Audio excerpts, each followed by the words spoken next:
Empezamos otro podcast, el del mes de junio. Espero que os guste. Tenemos muchas noticias en el tintero y vamos por ello. Kaixo Gabon, ongi etorriak gurekin egotera, ratutxo bat pasatzera. El primer tema que vamos a tratar es el tema de los toros ante la llegada de los Sanfermines. Llegan los Sanfermines y con ellos lo que yo veo como una semana, más bien 9 días dedicados a la tortura animal. Una novillada el día 6 y el resto de los días toros de 4 años. Y yo, siendo de Pamplona, siento pena y vergüenza de ser de aquí.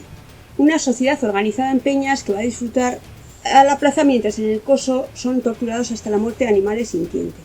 Y muchos amigos te dicen, yo es que voy pero ni los miro, yo solamente voy por el ambiente. Y esto me parece aún más perverso, porque tú estás disfrutando, cantando, bebiendo, no tienes conciencia, tú bebes, disfrutas, mientras los animales son torturados hasta la muerte. Recientemente Rachel Arjol, presidenta de la Federación de Peñas, que aquí añadiría que también son ganas de presidir una federación cuyas actividades consisten básicamente en ir a los toros. Ella ha declarado, personalmente me gustarían unos Sanfermines sin toros. Y yo digo que bueno, algo es algo, pero para posibilitar esos Sanfermines sin toros habría que empezar a concienciar al personal y esto nadie parece querer hacerlo. Más bien nos dicen que ser pamplonés es ser taurino, es participar de los toros, es decir, unen los toros a ser de Pamplona. Aparte que hay unos intereses económicos muy fuertes detrás, no solo la hostelería y el comercio, sino también los ganaderos que presionan, como lo vimos después de la pandemia, que estaban absolutamente interesados en que se volvieran a celebrar fiestas con toros. En otro orden de cosas, cuando Ernest Urtasun, ministro de Cultura, decidió cancelar el Premio Nacional de Tauromaquia, hubo respuestas de políticos tanto de derechas como de izquierdas quejándose. Paje, precisamente creo que Paje, presidente de Castilla-La Mancha, indignado preguntó, ¿acaso son incultos los 23.000 aficionados que van a las ventas por media? Y yo le digo que, bueno, igual incultos no son, pero tienen una cultura heredada del Imperio Romano.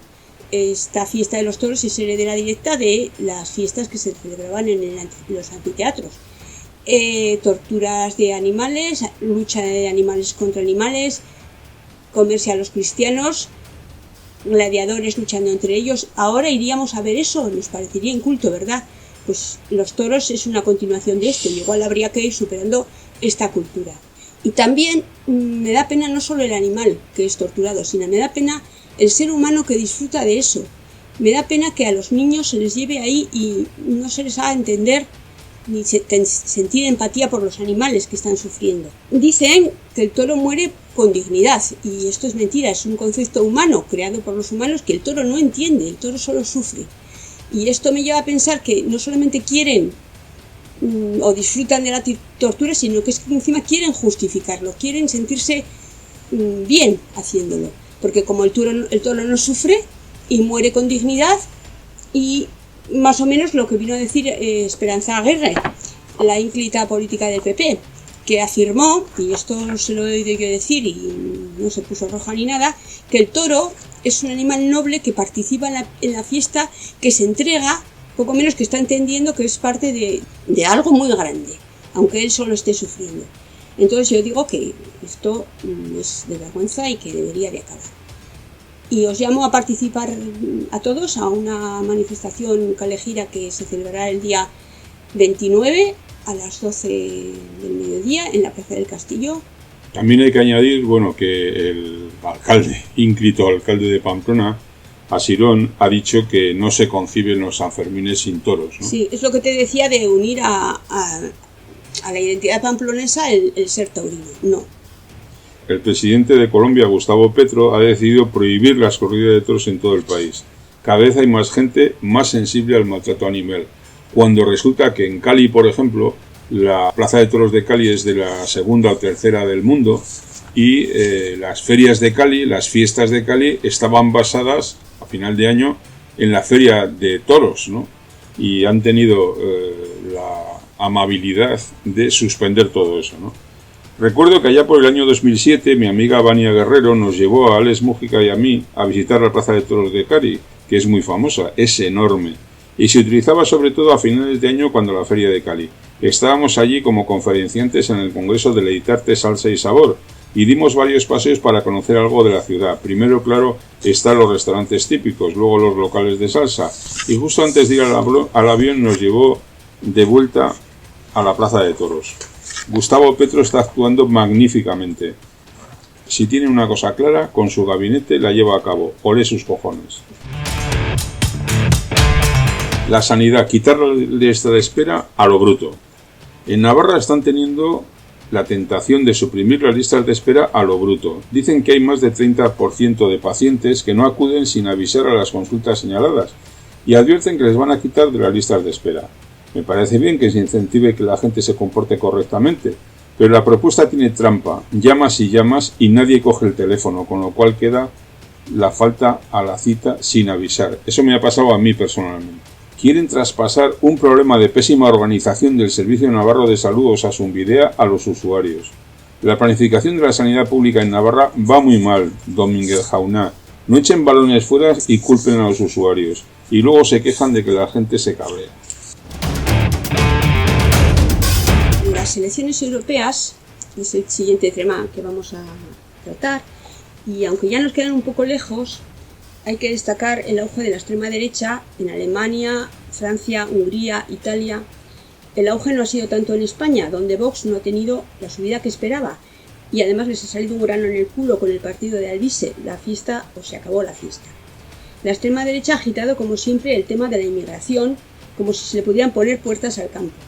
Los políticos lo saben, pero venden que quieren seguir siendo de tez clara, heteros y hacer su picnic de los domingos tranquilos. Si en África, que no saben ni dónde queda, se mueren de hambre, pues bien, no es nuestro problema.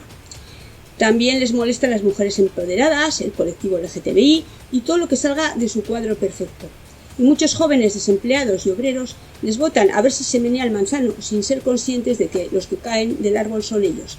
Como dijo Rufián el otro día en el Congreso, mucha gente espera eso, que les caiga lo bueno para ellos. ¿Y cuándo notarán que han metido la pata con ese voto? Cuando necesiten guarderías, cuando necesiten acudir a la sanidad pública, cuando necesiten la escuela pública. Entonces se dan cuenta de que ese voto a ellos concretamente no les ha servido de nada. A propósito, precisamente a continuación de las elecciones europeas, la líder de Sumar se da de baja, pero menos. Los resultados electorales de Sumar, 3 eurodiputadas, han sido calificados de desastre por todo el mundo, incluidos sus dirigentes. Hasta tal punto han sido malos resultados que la primera iniciativa de su lideresa ha sido dimitir. Pero enseguida a alguien, incluidos los socialistas, le han dicho: ¿pero a dónde vas, corazón?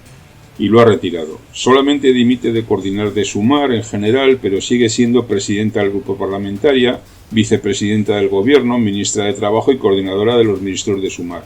Por lo que es lo mismo, todo sigue igual.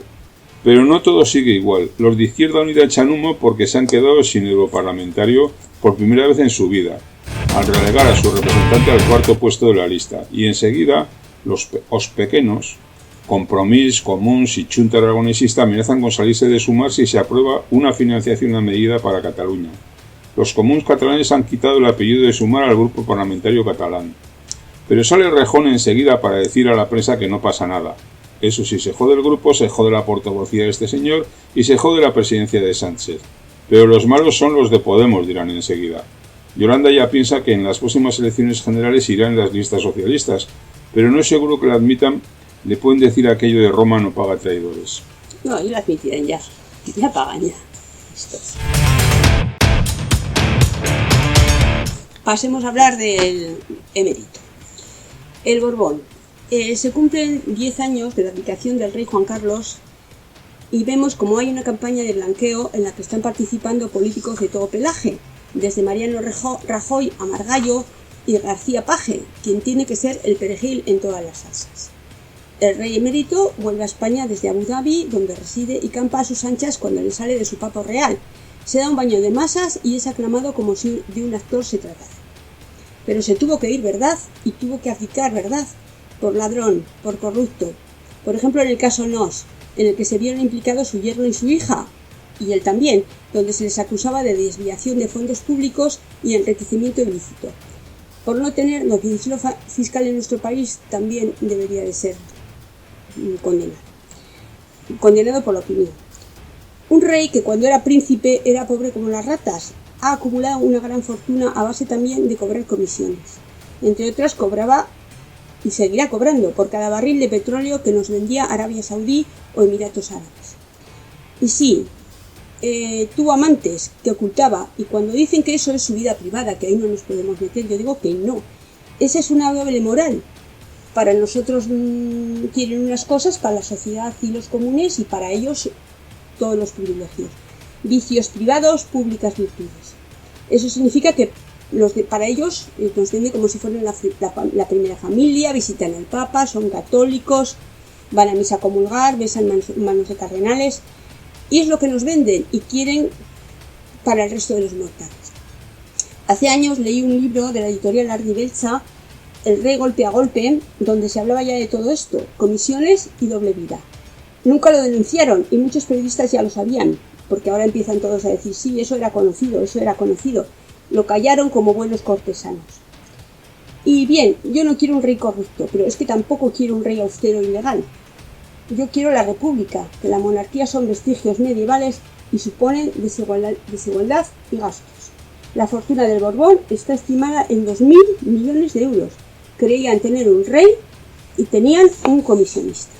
Pero como son todos los reyes que hay en este mundo, o sea, lo mismo, lo que pasa que, por ejemplo, los ingleses, la corona inglesa lo explicita, ¿no? Y le dan las comisiones legalmente a los monarcas, ¿no? En este caso lo ponen bajo manga. Tuvo un testaferro muy importante, que era Prado y Colón de Carvajal, que el hombre estuvo a punto de entrar en la cárcel, pero afortunadamente para todo el mundo se murió antes de entrar en la cárcel. Pero era el que manejaba los dineros de Juan Carlos, ¿no?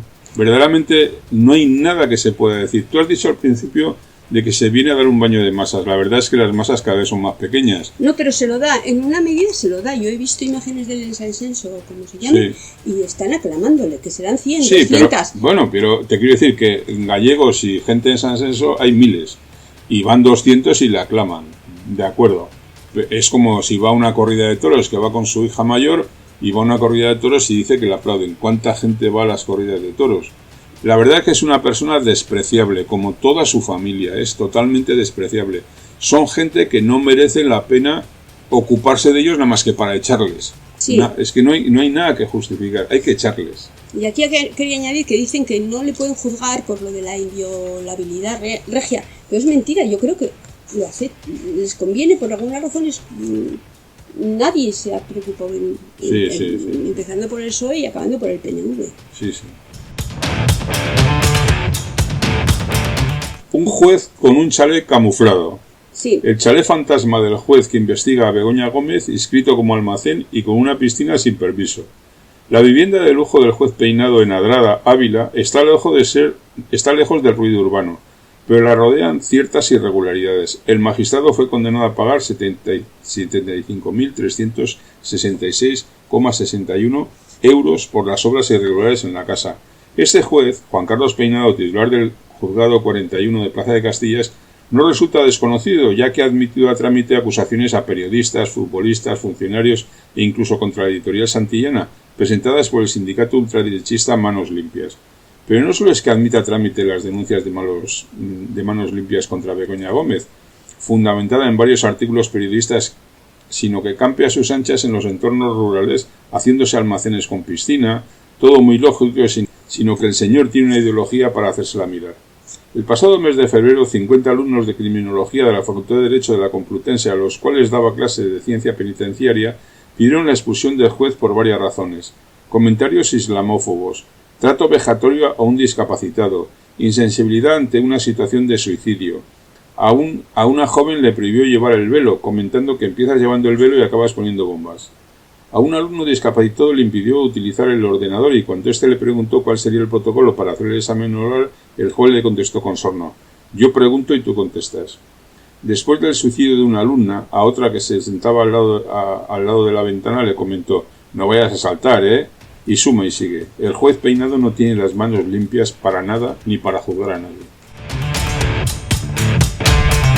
Al fin se ha resuelto el resultado de las elecciones mexicanas. La presidenta electa ha sido Claudia Sheinbaum, de la coalición Juntos Hacemos Historia, formada por los partidos Morena, el Partido del Trabajo y el Partido Verde Ecologista. Es la sucesora natural del anterior presidente Andrés Manuel López Obrador, que ha hecho historia el hombre. Claudia Sheinbaum será la primera mujer presidenta de México. La candidata de la coalición Sigamos Haciendo Historia y sucesora de López Obrador al frente de Morena gana las elecciones con un 57,5% de los votos. La victoria de la que fuera gobernadora de la Ciudad de México significa la reelección de Morena como partido al frente del país, dando continuidad al sexenio de gobierno de Andrés Manuel López Obrador. A falta de los resultados definitivos y de la contabilización del voto extranjero, que serán publicados en los próximos días, los mexicanos han revalidado su confianza en el discurso de la llamada Cuarta Transformación Mexicana, el proyecto izquierdista de Sheinbaum tras la independencia, la Guerra de la Reforma y la Revolución de 1910, que pretende elevar a un segundo piso en 31 de las 32 entidades federales que conforman los Estados Unidos mexicanos. Morena, conocido anteriormente como Movimiento de Regeneración Nacional por la asociación civil que le dio origen, es un partido político mexicano de izquierdas. Fue creado el 2 de octubre de 2011 como un movimiento político y social impulsado por Andrés Manuel López Obrador como parte de su campaña presidencial en las elecciones federales de 2012. El próximo 1 de octubre se celebrará la transmisión de poderes y la proclamación oficial de la nueva presidenta. La próxima administración supone la continuidad del proyecto de izquierda encabezado por el actual presidente López Obrador y se caracterizará por la elección del mayor número de mujeres gobernadoras en la historia nacional.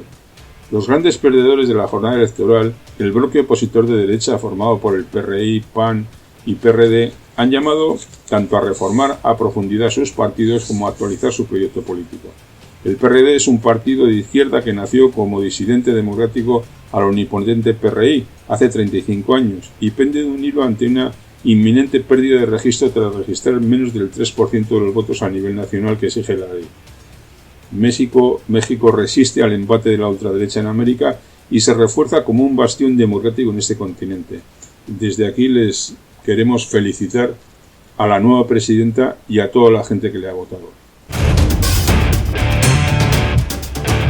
Hermetismo absoluto en la cumbre de Bilderberg, que se reúne en Madrid con la participación de los ministros españoles Álvarez y Cuerpo. Celebra su 70 aniversario, reuniendo a figuras prominentes de la élite global y en el que podemos encontrar a 10 nombres españoles. Los representantes públicos de nuestro país aceptan el secretismo de la reunión anual entre el poder económico y político occidental, en la que se incluye Ucrania y el mundo como uno de los temas a debate, pero se ignora el genocidio de Gaza. El Hotel Mirasierra de Madrid ha sido el lugar escogido por el poderoso Club Bilderberg para celebrar el 70 aniversario. Una celebración marcada por el hermetismo que reúne a figuras prominentes de la élite global y en el que podemos encontrar 10 nombres españoles. Estas referencias anuales en distintos puntos de la geografía mundial se fundaron en 1954, una propuesta del político polaco Józef Ratzinger para estrechar lazos entre Europa Occidental y Estados Unidos en la época del Plan Marshall. Esta es la tercera vez que España se convierte en el epicentro de una reunión de este grupo y la primera en nuestro país fue en el 89, en el Gran Hotel La Toja de Pontevedra y la siguiente tendría lugar en 2010 en el Hotel Dolce de Sitges de Barcelona. Ahora esta cita en la capital comenzó el 30 de mayo y terminó el 2 de junio. Tiene marcada en su agenda hablar de temas que van desde la inteligencia artificial, el transhumanismo, las elecciones europeas, los desafíos económicos o los conflictos bélicos. Y para muchos estudiosos sirven para debatir las líneas de lo que se decidirá la economía del mundo. La agenda del grupo consiste en reunir a las élites políticas de derecha e izquierda, permitirles mezclarse en un entorno relajado y lujoso, junto a líderes empresariales y dejar que las ideas fluyan. En esta ocasión destacan nombres influyentes como Jens Stoltenberg, secretario general de la OTAN, Paolo Gentiloni, comisario europeo de Asuntos Económicos y Monetarios, Gerard Seiler, presidente del Warner Bros. Discovery International, Mark Carney, es gobernador del Banco de Inglaterra y presidente de Brookfield Asset Management, entre otros. Los participantes españoles son Manuel Álvarez, ministro de Asuntos Exteriores de la Unión Europea y Cooperación, Ildefonso Castro, secretario de Asuntos Internacionales del PP, José Crueras, presidente del Grupo Planeta y de A3 Media, Ana Botín, presidenta del Banco Santander, Pablo Hernández Cos, gobernador del Banco de España, Carlos Cuerpo, ministro de Economía, Comercio y Empresas, Sol Daurella, presidenta de Coca-Cola Europacific Partners, Pedro J. Ramírez, presidente y director del periódico El Español, José Juan Ruiz, presidente del Real Instituto Elcano, José Manuel Entrecanales, presidente y CEO de Acciona. Y el presidente del gobierno, Pedro Sánchez, asistirá a la cena del final de la conferencia. Otros nombres son Mustafa Suleyman de Microsoft, Daniel Ek de Spotify, Albert Bourla, presidente y consejero de Pfizer, la primera ministra de Estonia, Carla Kallas, el ex primer ministro italiano Mario Monti, José Manuel Durão Barroso, expresidente de la Comisión Europea y exministro de Portugal y presidente de Goldman Sachs International, o el ministro de Justicia alemán Marco Buschmann. También se ha mencionado el nombre de Nadia Calviño, actual presidenta del Banco Europeo de Inversiones, el presidente del Eurogrupo Pascal Donohoe, el subsecretario general adjunto de la innovación de la OTAN, James Aparturai, el presidente del Consejo Europeo Charles Michel, Borge Brende, presidente del Foro Económico Mundial. Y de Norteamérica destacan el comandante general del Ejército de Estados Unidos en Europa, Christopher G. Cavoli, el director de Tecnología y Seguridad Nacional de Estados Unidos, Tarun Chhabra, el ministro de Innovación canadiense, François-Philippe Champagne, y la directora de la Agencia de Ciberseguridad y Seguridad de Infraestructuras y subsecretaria del Tesoro, Adewale Aideyemo. Además acuden Alexandre Gallaudet, director del programa Rusia y Asia-Pacífico en el Centro de Carnegie de Moscú, la coordinadora humanitaria de reconstrucción de la ONU, Paragaza Sigrid-Kar, y Dmytro Kuleba, ministro de Exteriores de Ucrania. Estas reuniones están sujetas a la confidencialidad y las reglas de Chatham House no pueden revelar la identidad de los ponentes ni de la información debatida, pero sí pueden usarla como dispongan. Y los participantes asisten a título personal y no como representantes de su cargo. No hacen declaraciones al respecto ni la reunión tiene cobertura periodística de calado. En el pasado participaron la reina Sofía, Felipe González, Luis Solana y algunos de los más ganados de la dirigencia española. Todo secreto, para decidir cómo nos van a someter en los próximos años. Una joyita. ¿Tú crees que realmente el club Bilderberg es el que dirige el mundo? A mí siempre me ha sonado un poco a conspiranoica. No, yo creo que no es lo único que dirige el mundo. Tiene mucho más poder que el club, pues yo que sé. En este momento Biden o tiene más el primer ministro los británico. Lobbies armamentistas que seguramente que hacen sus acuerdos pero detrás de todo esto. Pero están representados aquí. Entonces se ponen en común, hacen una apuesta en común en secreto. A mí es lo que si no fuera así, si fuera todo abierto, evidentemente no diríamos estas cosas, porque sería absurdo, veríamos lo que están haciendo, ¿no? Pero yo creo que... Un sitio donde participa la reina Sofía, mucho sesudo, pero bueno, a mí siempre en tiempos cuando oía esto, que si controlan el mundo, yo siempre he pensado que los intereses, por supuesto, controlan el mundo, y lo hacen mucho más... yo creo que es un instrumento más de los poderosos, donde no tienen un foro donde se juntan todos los poderosos, todos esos... si has escuchado las profesiones que tienen o los cargos que tienen, representan al lobby armamentístico, representan a muchas cosas, pero nunca tienen un foro donde se reúnen todos. Este es el foro donde se reúnen. Yo creo que sí que les vale para conocerse entre ellos. Y entonces, en vez de mandarse correos electrónicos, pues se ven y ya está. Yo creo que y luego lo que es más curioso, es que son los que dirigen el mundo, pero ahí está metida gente del PSOE. Sí, no se van a quedar, y Felipe González, y no se van a quedar fuera, claro. Entonces, bueno, pues es para darles de comer aparte. En otro orden de cosas, sigue el genocidio del pueblo palestino por Israel. Netanyahu se está pasando tantísimo con los bombardeos en Gaza que está empezando a tener contestación dentro de su propio país, y incluso uno de los rehenes liberados se sumó a las manifestaciones que ha habido en contra. Se ha organizado una semana entera de protestas y han empezado a cortar autopistas y centros de comunicación y centros básicos, todo al grito de suficiente. la semana que va a haber de protestas la han llamado la Semana de la Disrupción y también piden la convocatoria de elecciones anticipadas. Diversos medios periodísticos han venido anunciando que iba a haber pausas de la guerra para que se permitiera pasar la ayuda humanitaria, y Netanyahu ha dicho que no, que esto no es cierto. O sea, no es verdad, siguen bombardeando, solamente que el cinismo de Netanyahu aumenta por momentos. El otro día declaró que se están desviviendo porque no haya muertos civiles. Se puede ser más cínico. Están bombardeando, la gente se muere de hambre, hay 50.000 niños que necesitan tratamiento por desnutrición aguda, bueno, necesitan comer evidentemente. Están viviendo ahora entre la basura y con unas temperaturas altísimas. Están muriendo hasta ante nuestros ojos, y yo pienso que ya nos faltan las palomitas y verlo en directo. Cuando te metes con estas prácticas te dicen que eres antisemita y que generas sentimientos de odio. Bueno, yo pienso que lo que nos hace odiarlos es las prácticas que están cometiendo y que vemos. Y que estamos viendo, lo que digo, en directo.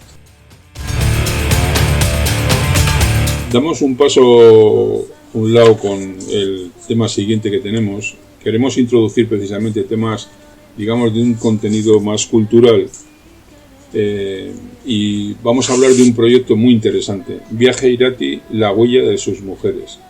Hace unas semanas asistí en Aoiz a la presentación de un proyecto que me intrigaba, que tiene al río Irati como imagen y vertebración. Es un proyecto de Katy Leache Aristu, gestora cultural de Aoiz y miembro de Carequín Cultura, y Estichu Larrea Leache, diseñadora e ilustradora.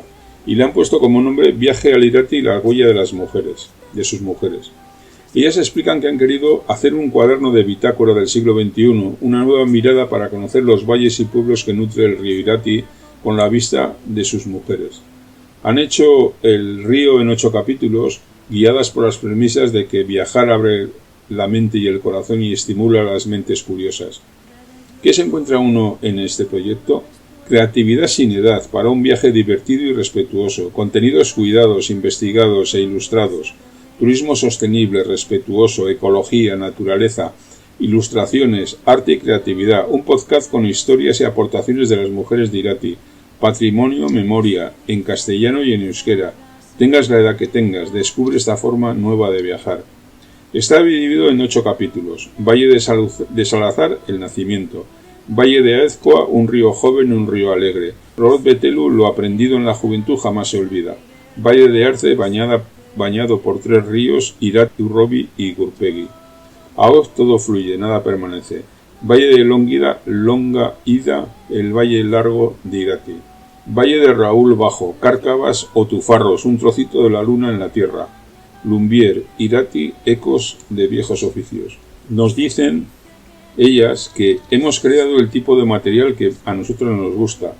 Cuidado en el detalle y creativo, en el que buscamos cuando viajamos. Vamos a poner, Joseba hace maravillas y nos pone la canción que define un poco este proyecto. Es una música para imaginar y para reconocer este viaje. Dicen que hay que escuchar el susurro del bosque, la llamada del agua o la historia de sus gentes. Es obra de Carmelo Erdozain Gil, interpreta Maite Garriz Leache y los arreglos son de David Gutiérrez Alcántara. Cuando asistí a la presentación me pareció emocionante escuchar la canción, veréis. Seguro que os emocionáis también. Es para todos los públicos.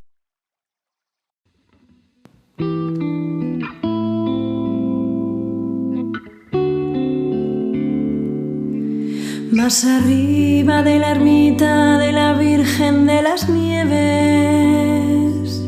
nace y crece con las hayas el Irati de aguas verdes. Leñadores de otros tiempos almorzaron en sus fuentes y soñaron en sus aguas esperanzas y quereres. Más arriba de la ermita de la Virgen de las Nieves, nace y crece con las hayas el Irati de aguas verdes. Río Irati, agua fresca, sol y nieve, Las canciones de mi pueblo y se escuchan en tus fuentes. Las canciones de mis padres se las sabe la corriente.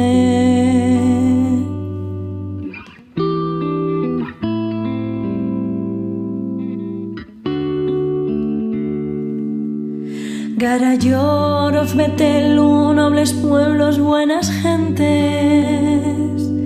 Trabajando entre los robles aprendéis a ser más fuertes. Los de Longida y Aoiz con la pesca se entretienen.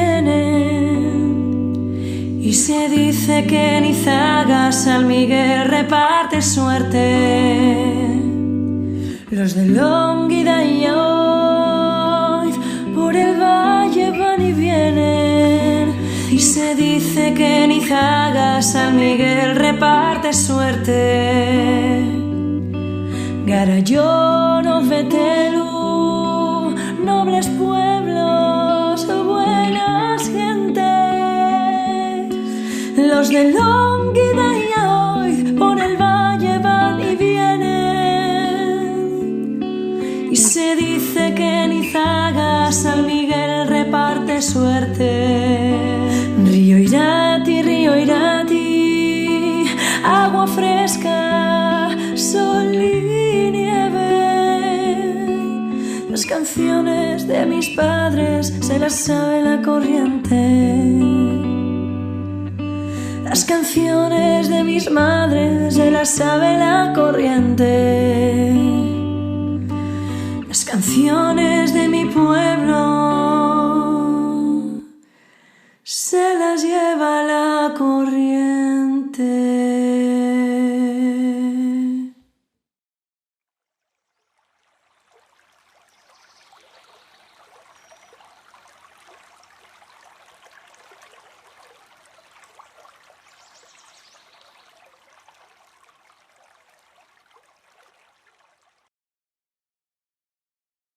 Juancho Aguirre Tolosarra, a la cabeza de un equipo de arqueólogos de la Sociedad Aranzadi, ha realizado un descubrimiento de gran importancia. Han encontrado un altar en honor a la deidad vascona Larrae. Parece que es Larra, y el sufijo sería latín, pero Larra es claramente significa pasto y es euskera. El altar que han encontrado, un ara, pertenece al siglo I después de Cristo y tiene inscripciones en latín en las cuales se lee el agradecimiento de una mujer romana a dicha diosa vascona. No la voy a llamar diosa, ya que no se sabe si era dios o diosa. Esta misma diosa está documentada en Andelos o Andión, cerca de Mendigorría. También está en Rizo documentada y en Iruj. En Andelos se llama Larraitz o Larrai, y los romanos que luego habitaron en ese lugar la hicieron suya. Y esto me lleva a una reflexión. Son poblaciones vasconas sobre las que se asentaron los romanos y posteriormente las culturizó la Iglesia Católica. La pregunta que yo me hago, o la reflexión que yo me hago, es ¿por qué se está intentando ocultar el estrato o el sustrato vascón? En Andión apareció una virgen, la susodicha Virgen de Andión. En Santa Cara ha pasado lo mismo. Allí habitaban los carenses, pueblo vascón mencionado por Estrabón, geógrafo griego, que vivió entre el siglo I a.C. y el siglo I después de Cristo. Los carenses dieron lugar a Santa Cara, totalmente cristianizado. Estrabón mencionó a más pueblos vascones, carenses, caligurienses, andelonenses. Parece que no hayan existido. En Andelos, en su museo, para saber de la existencia de Larraitz, tienes que tener vista del lince y leer en unas líneas que era una diosa vascona de la que se adueñaron o culturizaron los romanos. Y siempre se celebran festivales, fiestas en honor a la ciudad romana o la fundación de una ciudad en la Edad Media, olvidando, tapando y anulando el origen vascón de dichos lugares. La verdad que esto vamos a seguirlo cada vez más porque, bueno, recuperar nuestro origen nos parece una cosa como de obligación, ¿no? De justicia y... De justicia. Bueno, ahora ya nos despedimos. Quedan muchos temas en el tintero, de Navarra, de España y del mundo, pero es lo que hay. Volveremos en septiembre, que nos merecemos un descanso. La próxima vez más, sin falta. Buenas noches y buena suerte. Gabón, zorionak guztientzat.